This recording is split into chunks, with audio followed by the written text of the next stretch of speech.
Bismillahirrahmanirrahim. Assalamualaikum warahmatullahi wabarakatuh. Pertama-tama, mari kita panjatkan puji syukur kehadirat Allah SWT atas nikmat sehat, nikmat memperoleh kesempatan yang baik ini untuk thalabul ilmu.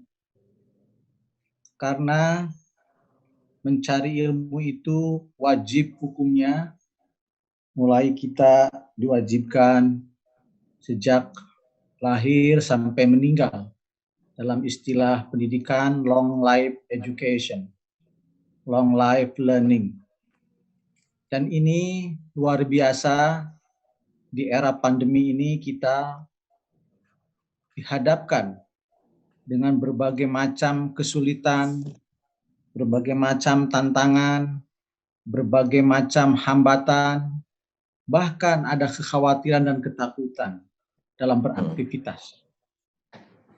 Namun dengan niat yang luar biasa tulus, niat luar biasa ikhlas, dengan didasarkan dan didorongkan oleh niat untuk pengabdian kepada Allah SWT, mengikuti perintahnya yaitu thalabul ilmi, mudah-mudahan ilmu yang kita peroleh itu bermanfaat, berguna, minimal untuk kita, diri sendiri, keluarga, masyarakat, bangsa, dan negara.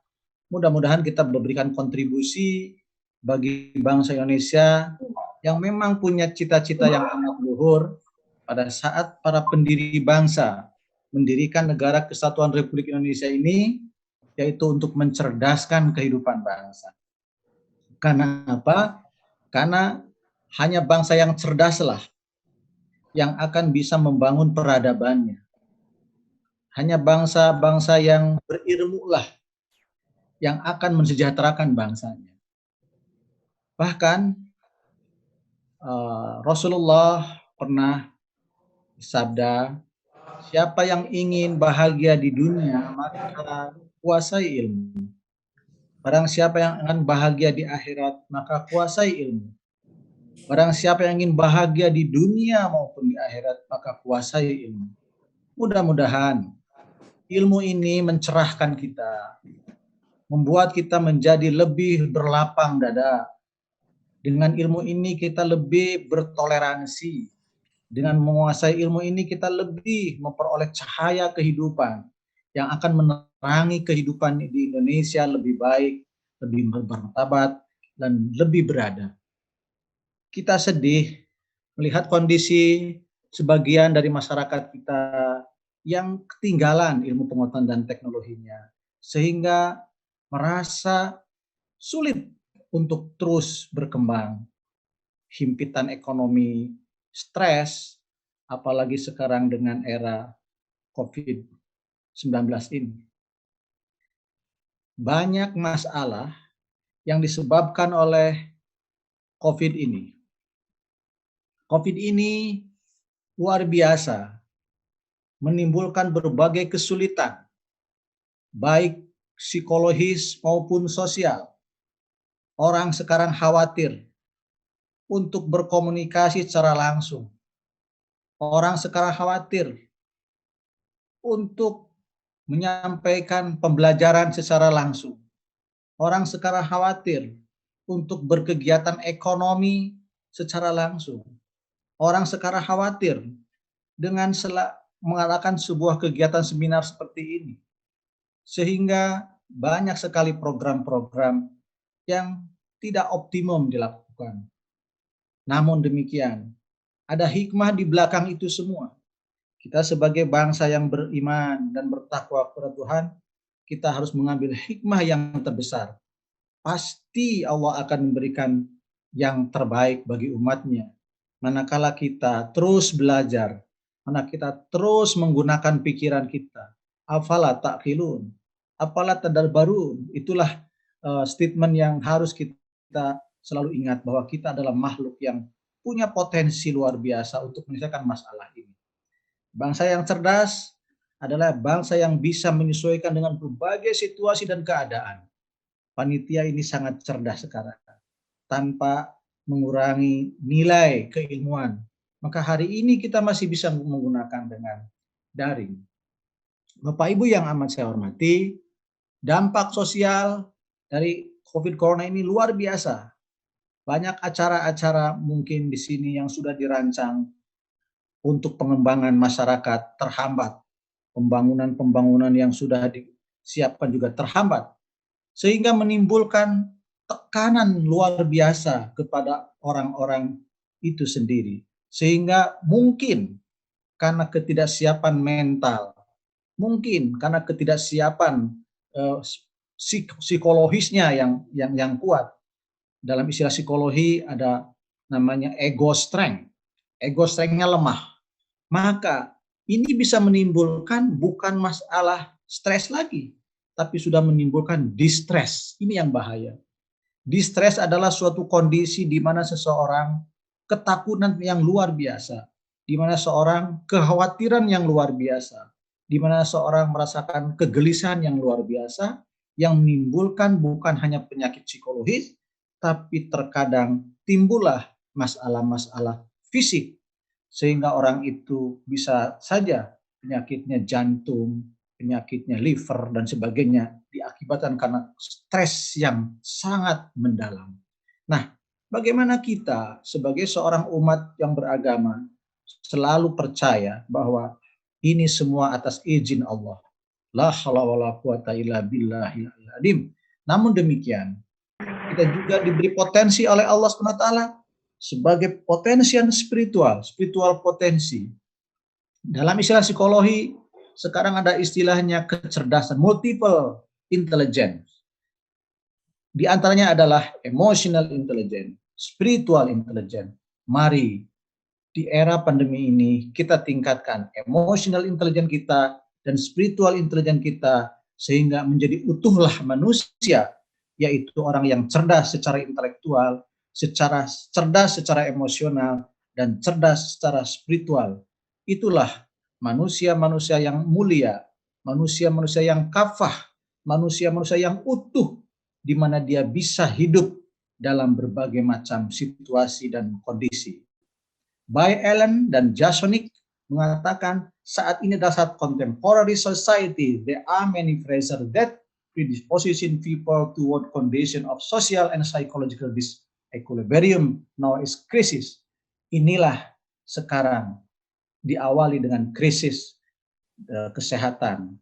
Mungkin akan terjadi juga krisis ekonomi.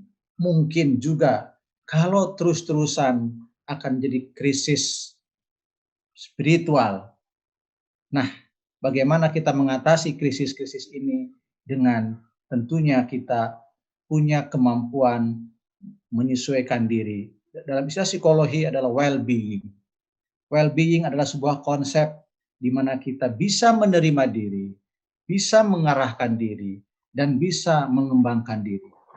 Dalam istilah psikologi, kebahagiaan itu dibagi atau dibentuk oleh 3 unsur.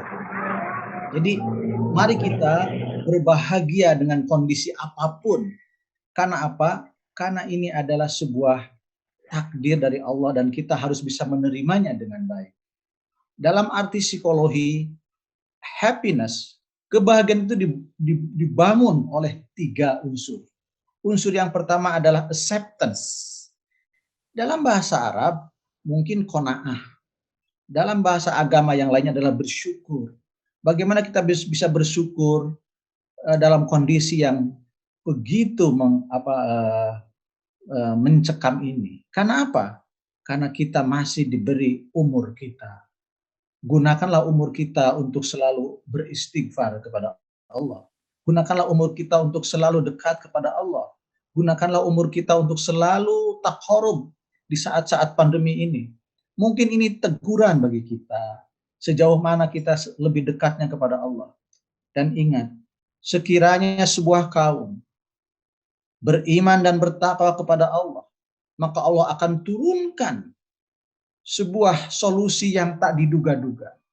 Saya punya keyakinan dengan spiritual intelligence kita, dengan lebih mendekatkan diri kepada kita, sering kita sholat, sering kita wirid, sering kita bermunajat terus secara terus menerus pada Allah sambil kita berusaha melalui penambahan ilmu seperti ini, Allah akan memberikan jalan yang tak diduga-duga. Karena apa? Karena sampai sekarang belum ada obatnya yang paling efektif untuk virus COVID ini. Belum ada. Oleh sebab itu, satu-satunya jalan bagi bangsa Indonesia yang berketuhanan yang Maha Esa adalah semuanya lebih dekat kepada Allah. Ada sebuah firman, bidzikrillah tatmainul qulub. Berzikirlah kalian semua supaya tenang, supaya tentram, supaya damai. Ini mungkin kita sekarang diminta untuk selalu, dalam istilah sufi adalah ujlah. Kita sekarang ujlah, mendekatkan diri kepada Allah, keluar dari hiruk pikuk yang tiada akhirnya. Dunia, dan dunia terus yang kita pikirkan. Sekarang saatnya kita hidup lebih seimbang. Fid dunya hasanah, wa fil akhirati hasanah, wa qina adzabannar. Inilah saat momentum yang dimanfaatkan oleh kita untuk selalu dekat dan dekat. Allah itu lebih dekat dari urat nadi kita. Dekatlah pada Allah. Allah akan berikan jalan yang terbaik bagi kita. Ternyata virus ini juga berdampak bukan hanya kepada masalah-masalah sosial, tapi juga berdampak kepada masalah-masalah pendidikan. Guru tidak nyaman mengajar, anak tidak nyaman belajar, orang tua tidak nyaman mengajar di rumah. Banyak orang tua yang stres, tadi kata Pak Rektor disebutkan. Karena apa? Karena memang ini sesuatu yang tidak dipersiapkan sebelumnya. Orang tua sibuk dengan urusan-urusan ekonominya, orang tua sibuk dengan urusan-urusan sosialnya. Terkadang kalau tidak pandemi seperti ini, mungkin betapa sulitnya menjadi seorang guru itu, betapa sulitnya menjadi seorang pendidik itu, betapa sulitnya menjadi seorang ulama itu.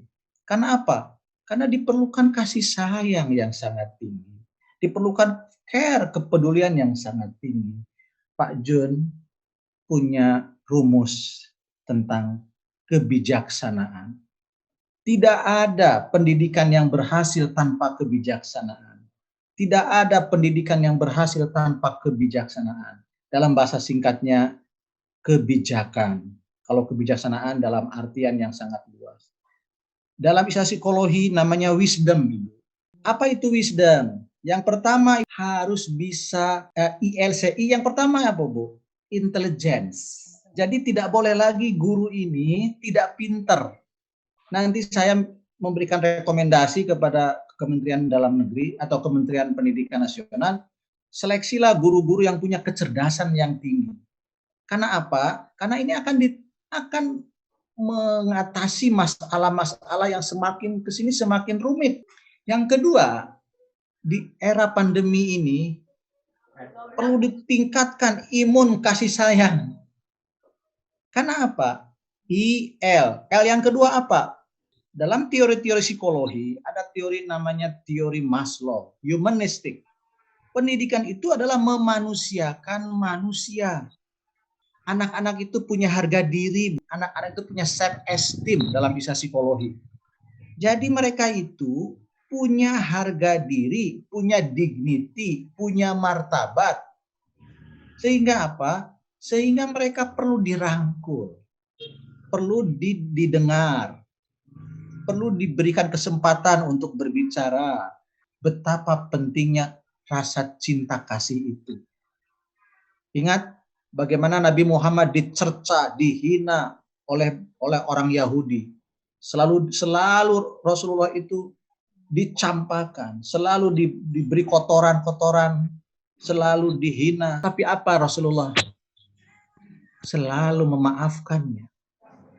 Bahkan suatu saat Yahudi yang buta itu, yang selalu mengatakan Nabi Muhammad itu tidak baik dan sebagainya, setiap hari dia beri makan dari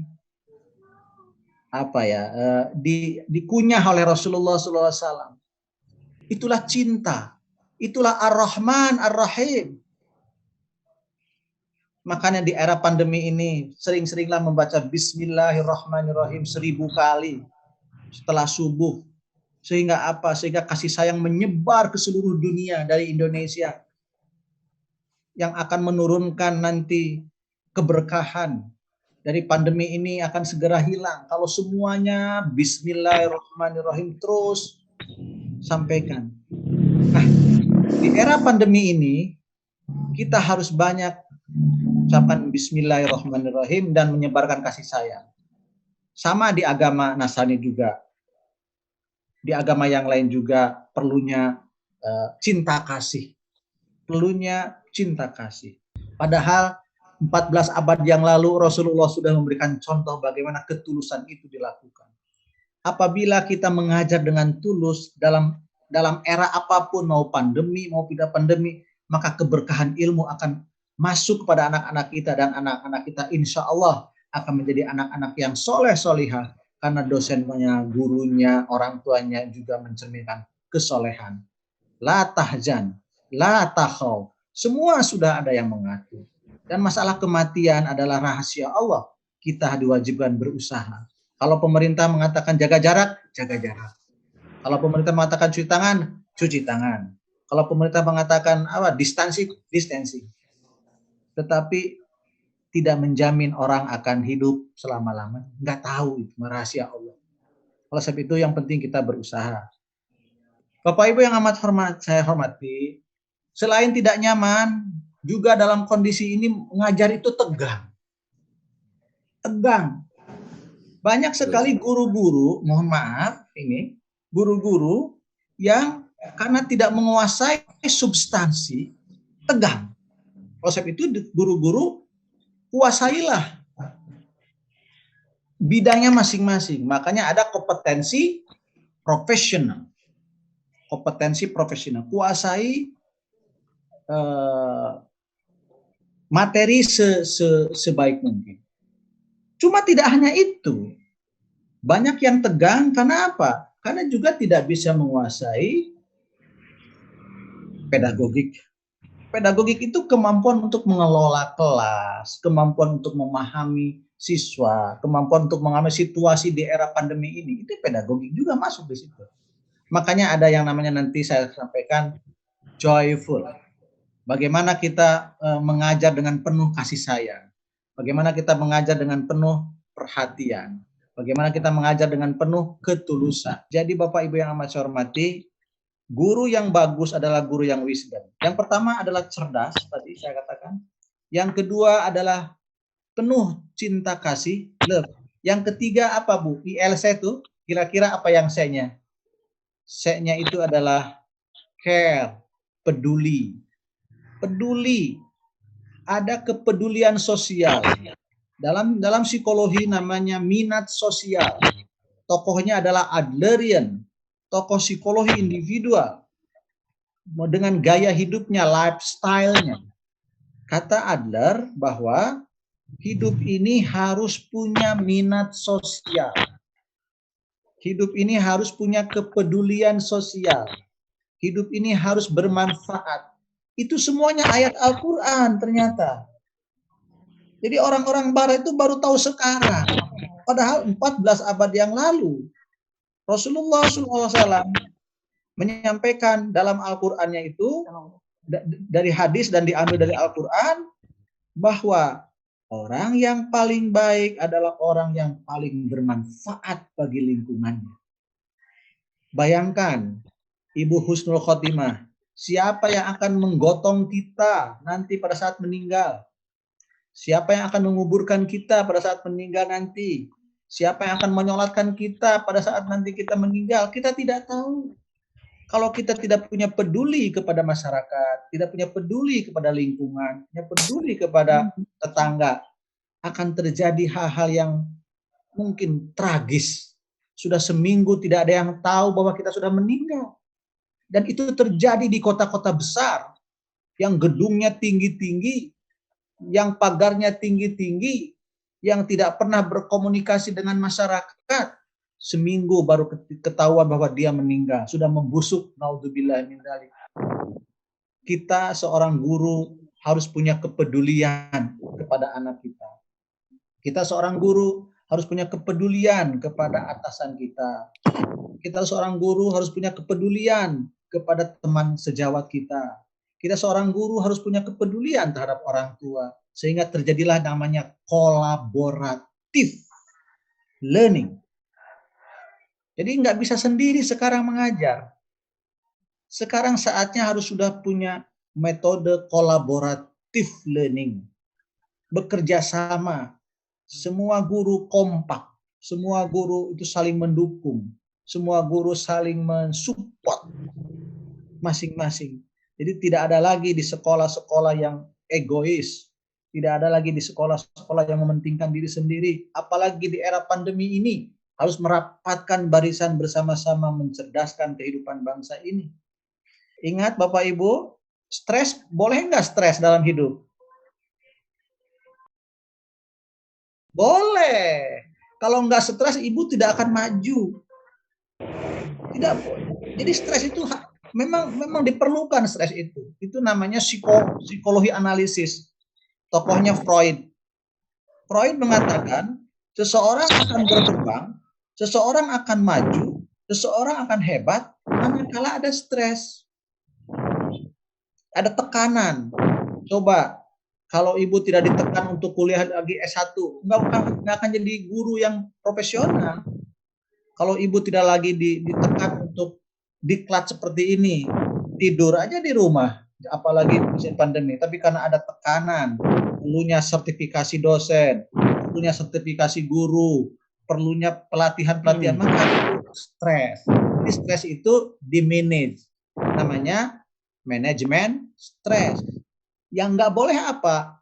Distress. Sampai Ibu tidak bisa tidur gara-gara kuliah, jangan. Sampai Ibu sakit jantung gara-gara tidak naik pangkat, jangan. Jangan sampai Ibu sakit liver gara-gara tidak jadi kepala sekolah, jangan. Itu namanya distress. Tapi kalau masih stres, boleh. Kita akan menghadapi era baru, namanya new normal. Apa itu era baru, new normal itu? Ya tadi, kita harus jaga kesehatan, ya, jaga jarak, jaga cuci tangan setiap saat. Karena COVID ini luar biasa. Tidak memberitahu dulu Ibu, Bapak ya, tiba-tiba terasa. Oleh sebab itu kita harus betul-betul di era new normal ini kita harus taat dan patuh pada aturan yang sudah diprotokoler itu. Jadi sekali lagi perlu penyesuaian dengan era new normal, termasuk mengajar. Nah, ini kalau kita tidak menyesuaikan bisa stres. Yang tadinya biasanya ceramah, sekarang harus dengan menggunakan Zoom meeting dan harus bervariasi. Bagaimana supaya Ibu Redmi tidak kesal, tidak bosan? Bagaimana supaya ibu-ibu tidak bosan menghadapi siswa-siswa yang stres juga siswanya kan ya sekarang kan? Iya. Jadi berilah tugas sesuai dengan kemampuan siswa Ibu ya, jangan berlebihan memberi tugas ya. Jangan dulu semuanya harus diberi tugas. Jangan, sesuaikan dengan kemampuan anak. Jangan memberi tugas di luar kemampuan anak-anak kita ya. Dan kita bisa bertanya pada hati nurani kita. Kita bisa kira-kira anak-anak itu kalau berlebihan diberi tugas apa dampaknya? Bisa anak-anak itu bisa sakit ya. Jadi sesuaikan dengan kemampuan anak pada saat memberikan tugas. Sekali lagi di era pandemi ini ada peluang dan ada tantangan dalam pendidikan itu. Apa tantangannya? Masalah manajemen, bayangkan. Yang tadinya kita itu memanage kelas, sekarang harus memanage Zoom meeting ya Pak ya. Yang tadinya harus memanage kelas, sekarang harus memanage di WA gitu, WA group. Yang tadinya memanage kelas, sekarang memanage suasana di luar kelas, ya. Itu juga perlu penyesuaian. Peralatan yang tadinya kita cukup dengan papan tulis dan kapur atau spidol, sekarang peralatannya harus menggunakan media elektronik, kan? Itu juga harus dipersiapkan. Dan fasilitas juga harus dipersiapkan. Yang tadinya itu tidak pernah bisa menggunakan PPT seperti ini, ya harus belajar. Karena guru yang baik adalah guru yang bisa menyesuaikan diri dengan kondisi zaman. Ingat, Sayyidina Ali pernah berkata, didiklah anak-anakmu sesuai dengan zamannya. Jadi guru yang baik adalah guru yang bisa mengembangkan diri dalam berbagai zaman. Pada zaman teknologi, guru harus belajar teknologi. Pada zaman industri 5.0 nanti guru menyesuaikan. Jadi tidak ada alasan bagi Bapak Ibu untuk tidak mau belajar. Tadi Miss Thompson itu belajar dari siswanya, kan? Nah, termasuk saya belajar dari ibu-ibu. Itu adalah guru. Boleh saja kita belajar dari murid, belajar dari yang lain. Bapak Ibu, sekarang ini belajarnya jarak jauh dengan media online, dengan media Zoom. Nah, ini mau tidak mau, suka tidak suka, Ibu harus belajar dengan menggunakan online. Iya benar, mau tidak mau, suka tidak suka. Online. Karena apa? Karena itu tuntutan zaman. Ini tuntutan zaman. Jadi tidak ada alasan bagi Ibu untuk malas belajar. Ingat, kegagalan itu akibat dari kemalasan. Oleh sebab itu Rasulullah bersabda, Allahumma inni a'udzubika minal azzi wal kasal. Ya Allah, aku berlindung kepadamu dari kegagalan dan kemalasan. Itulah doa Rasulullah pada saat menghadapi tantangan malas. Jadi ibu-ibu belajar terus. Jadi tidak hanya ada PPG, bukan hanya ada diklat-diklat yang dilakukan oleh pemerintah. Dulu kan ada diklat-diklat oleh pemerintah. Sekarang harus melakukan self-improvement. Self-improvement itu adalah pengembangan diri sendiri dengan penuh kesadaran. Udah kebagi 2-3 biji. Nah, itu kira-kira. Yang berikutnya adalah belajar berbasis kolaborasi dengan orang tua. Ini Ibu Bapak, dalam istilah psikologi ada namanya home visit. Ada namanya home visit. Jadi Bapak Ibu harus merancang home visit tentang protokoler kesehatan tentunya. Karena apa? Karena ada orang-orang yang memang secara psikologis perlu dibantu. Jadi Ibu dirancang nanti dengan kepala sekolah, dengan guru-guru yang lain, bagi tugas. Siapa yang harus mendatangi betul-betul orang yang membutuhkan dorongan, motivasi. Nah, itu namanya home visit. Tentunya dengan protokol kesehatan home visitnya, dengan adanya izin dari keluarga, dengan adanya izin dari yang berwenang, dengan adanya izin dari kepala sekolah. Dan tentunya kepala sekolah juga menyiapkan anggaran untuk home visit itu. Karena apa? Karena ada masalah yang tidak bisa diselesaikan dengan Zoom meeting bagi anak-anak yang punya masalah sangat berat. Makanya berkolaborasi itu penting dengan blended learning.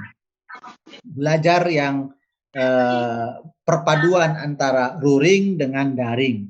Karena ada hal-hal tertentu yang tidak bisa dengan daring. Karena ada masalah yang sangat berat dihadapi oleh anak itu sendiri. Baik Bapak Ibu. Nih, ini gambar, ini menunjukkan gambar anak jenuh belajar ini. Di era pandemi mungkin nih. Bosan gitu ya. Anak bosan. Bosan nih kalau terus-terusan otak kiri ya. Jadi Bapak Ibu, anak itu kalau terus-terusan diberi tugas, itu otak yang bekerja hitungan ya, berpikir analitis, berpikir kritis, memahami, itu semuanya otak kiri, maka akan jenuh. Kalau jenuh ya akan timbul bosan, boring. Kalau bosan ada lazy, malas. Kalau malas, lelah.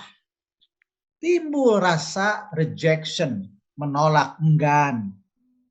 Kalau sudah enggan, tidak ada motivasi, tidak ada semangat, tidak ada keinginan. Kalau semangat sudah tidak ada, matilah semuanya. Mengapa Ibu Ati sekarang mau diklat? Kan ada semangat. Walaupun banyak tugas di rumah, ada tugas dari kampus, dari sekolah, no problem. Karena saya ingin menambah ilmu. Saya ingin ini semangat. Ada vitalitas. Dalam bahasa psikologi, vitalitas. Ada motivasi internal. Bapak Ibu, motivasi yang paling efektif itu internal, Bu. Kalau eksternal itu kurang efektif. Yang internal itu, makanya innamal a'malu binniyat, itu internal motivation itu dari dalam. Benar. Dari dalam, bukan dari luar motivasi. Jadi maksud saya, jaga semangat itu. Jaga vitalitas itu.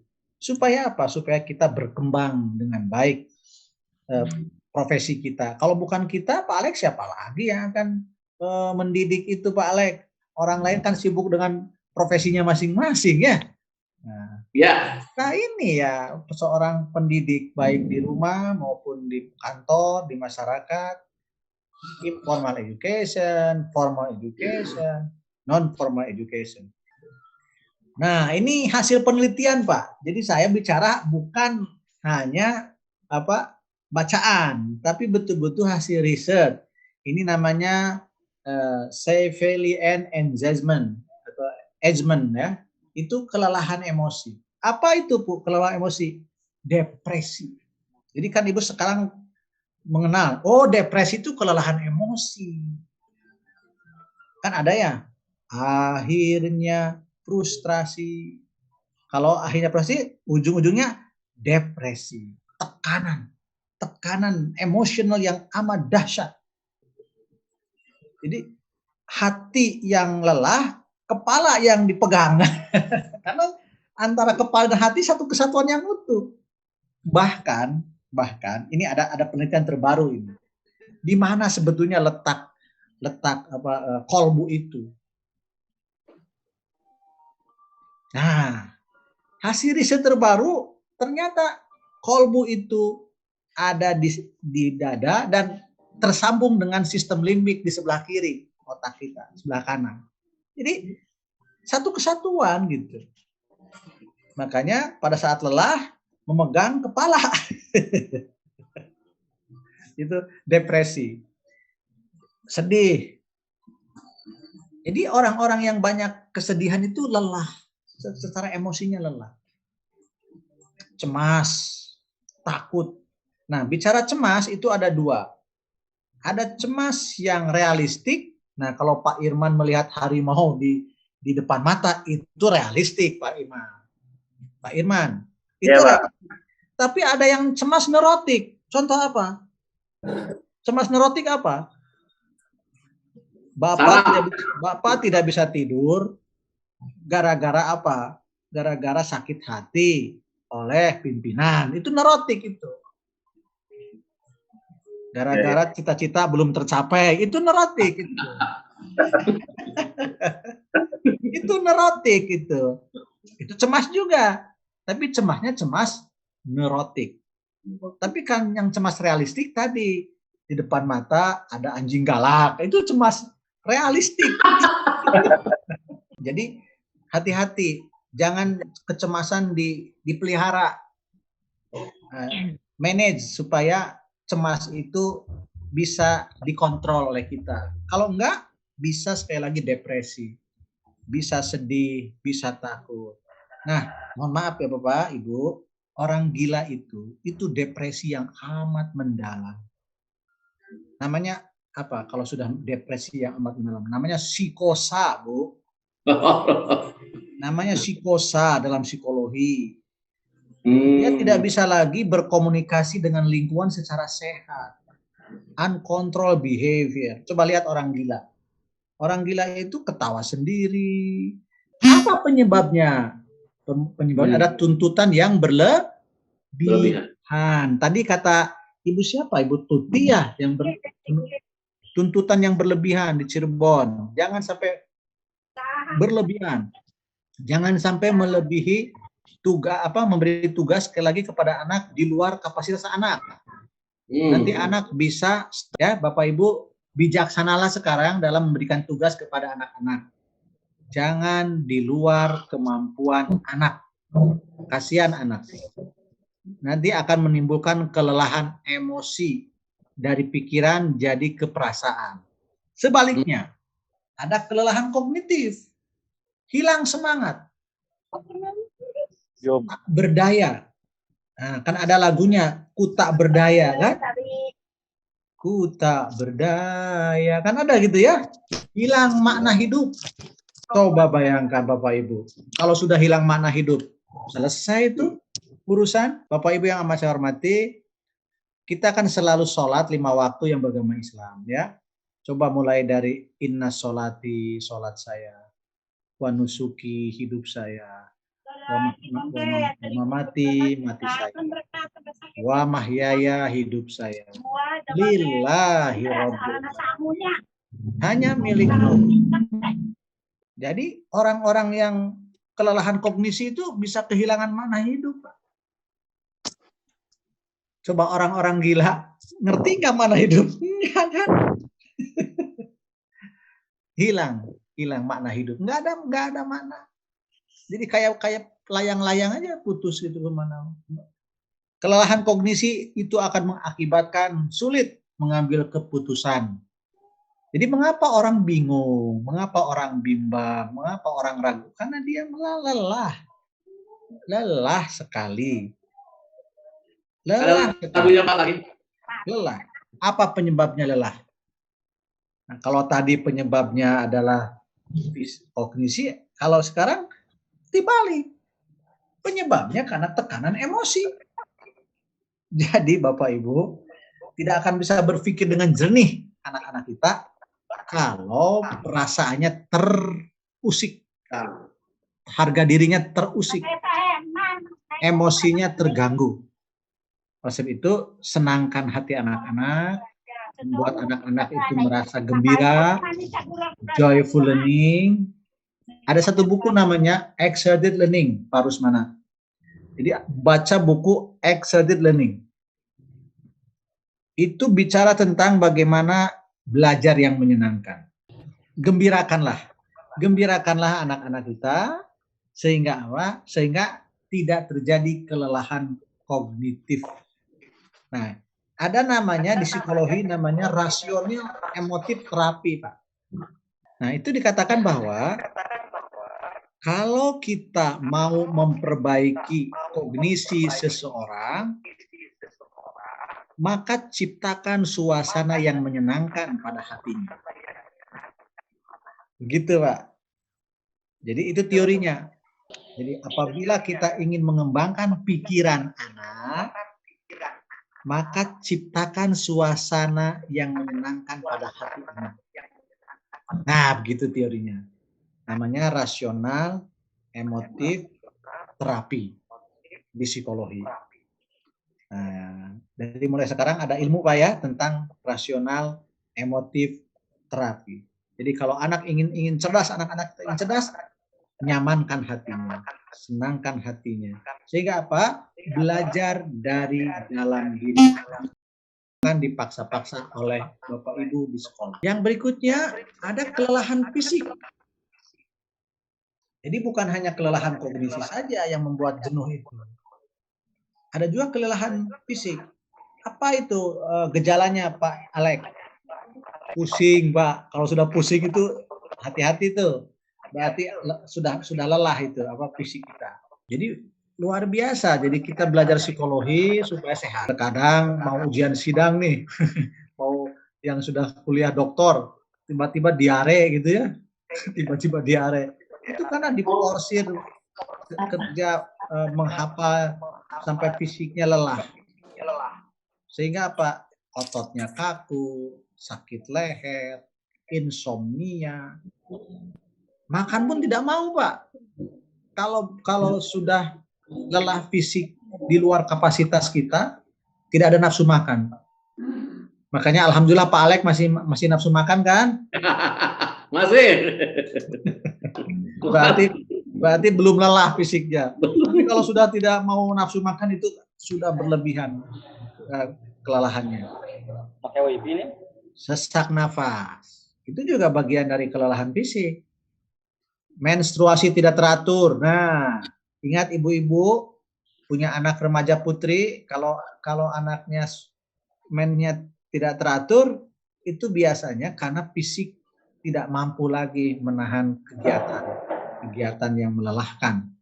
Adalah hiburan-hiburan kecil, ringan ya. Bawa anak-anak itu rekreasi sedikit, walaupun di COVID ya kan bisa di rumah berkebun dengan anak-anak ya. Bisa di rumah ajak anak-anak keluar sebentar gitu ya. Cari udara segar gitu ya. Jangan sampai terus-terusan di kamar ya. Nah, keluarlah. Jalan-jalan dengan kakek, dengan neneknya ya. Kemudian beli itu yang namanya makanan-makanan ringan yang sehat, tapi harus hati-hati ya. Dan bawa anak-anak ya berkebun keluar lah, belajar menanam biji-bijian yang bagus. Itu kira-kira harus ada yang disenangi, harus ada hiburan-hiburan kecil supaya tidak menurun itu nafsu makannya, tidak lelah dan tidak pusing dan sebagainya. Kelelahan fisik itu penyebabnya terlalu banyak dan terlalu sering berpikir yang melebihi kapasitas. Ingat Bapak Ibu, jiwa dan raga itu satu kesatuan. Jiwa dan raga, kan begitu, satu kesatuan. Satu kesatuan, nggak bisa dipisahkan antara jiwa dan raga. Kalau pikirannya letih, maka ke fisiknya letih. Kalau fisiknya letih, maka ke emosinya letih. Kalau emosinya letih, ke kognisinya letih. Jadi, tiga-tiganya harus seimbang. Tidak boleh berlebihan. Harus ada kesesuaian. Nah, Bapak Ibu yang saya hormati, ada faktor-faktor kejenuhan belajar. Baik, Bapak Ibu yang saya hormati, ini terkait dengan style of learning. Ada satu buku khusus style of learning. Jadi Bapak Ibu bisa mengidentifikasi kepada anak-anak itu dengan cara bagaimana kita bertanya dan mengamati. Jadi tidak hanya bertanya, tapi mengamati. Ada anak-anak yang tipenya visual, ada anak-anak yang tipenya audio, ada kinestetik, tergantung kepada anak-anak. Tapi Bapak Ibu yang amat saya hormati, dalam kenyataannya harus seimbang, Bu. Karena dalam teorinya ada namanya multimode. Bukan berarti orang yang visual itu hanya visual. Tidak, dalam kenyataannya harus ada keseimbangan Bapak Ibu. Sehingga tidak boleh kita hanya satu mode. Karena ada riset terbaru bahwa semakin banyak menggunakan mode, artinya modalitas belajar, semakin mengalami, maka anak-anak semakin bermakna dalam belajar. Contoh, bagaimana Bapak Ibu bisa menghayati indahnya berbagi kalau tidak pernah berbagi dengan anak-anak? Bagaimana anak-anak bisa merasa sentuhan kasih sayang orang tua kalau orang tuanya tidak pernah memberikan kasih sayang? Jadi, matanya harus dioptimalkan, telinganya harus dioptimalkan, hatinya harus dioptimalkan, kinestetiknya harus dioptimalkan. Cuma memang ada kecenderungan gitu ya.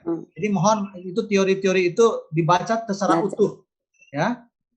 Jadi bisa dengan observasi, diamati, bisa dengan bertanya dan dialog, dan bisa kita menggali, probing caranya itu.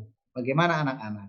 Nah, contoh tadi saya katakan pentingnya menggunakan berbagai media pembelajaran supaya semua modalitas belajar terakomodasi. Jadi jangan hanya ceramah tapi dialog. Jangan hanya ceramah tapi ada visualnya, gambarnya. Nah, ini seperti ini strategi pembelajaran untuk mengembangkan keterampilan gitu kan, dengan learning by doing. Jadi jangan hanya ini berikan tugas yang sesuai dengan kemampuannya, learning by doing itu. Jadi Bapak Ibu lakukan pengamatan, lakukan dialog, lakukan probing, wawancara, dan yang paling penting tergantung pada mahasiswa. Kalau mahasiswa mungkin cukup dengan wawancara, tapi kalau anak kecil nggak bisa dengan wawancara, observasi yang paling penting di sini. Betul. Yang jelas Bapak harus bijak, jangan hanya satu mode dalam pembelajaran. Itu kira-kira. Nah ini juga keterampilan ya, keterampilan memanage itu juga perlu ya, membuka pelajaran, mengelola, bertanya, variasi, menjelaskan, menutup, itu penting dikuasai oleh seorang pembelajar. Ini ada riset nih, riset terbaru bahwa sebanyak 60% orang tua mengajak anak bermain dan rekreasi saat libur. Ini untuk mempengaruhi supaya anak tidak jenuh belajar. Sebanyak 33% orang tua memberikan dukungan psikologis seperti memberi motivasi, bujukan dengan kata-kata lembut, kasih sayang. Dan 7% orang tua memberikan reward, hadiah sebagai bentuk untuk perilaku anak positif belajar. Jadi maksud saya tidak bisa hanya guru ya, karena sekarang anak-anak banyak di rumah kan Bu, Pak ya. Jadi berkolaborasilah dengan orang tua. Orang tua ya harus berkorban juga seakan hasil penelitian ini. Bahwa orang tua mau tidak mau, suka tidak suka harus berkorban untuk peduli yang lebih kepada anak-anaknya di saat pandemi ini. Sehingga terjadilah kolaborasi antara guru, orang tua, dan tentunya tokoh masyarakat juga perlu menjaga lingkungannya sehat. Jangan sampai tokoh masyarakat memberi contoh-contoh yang tidak baik, sehingga anak-anak mengalami hambatan dalam belajar. Terima kasih. Semoga Allah senantiasa melindungi kita dan membimbing kita dalam menghadapi berbagai masalah dan kesulitan dalam kehidupan ini. Fa inna ma'al usri yusran, inna ma'al usri yusran. Fa idza faragta fansab wa ila rabbika farghab. Terima kasih. Assalamualaikum warahmatullahi wabarakatuh.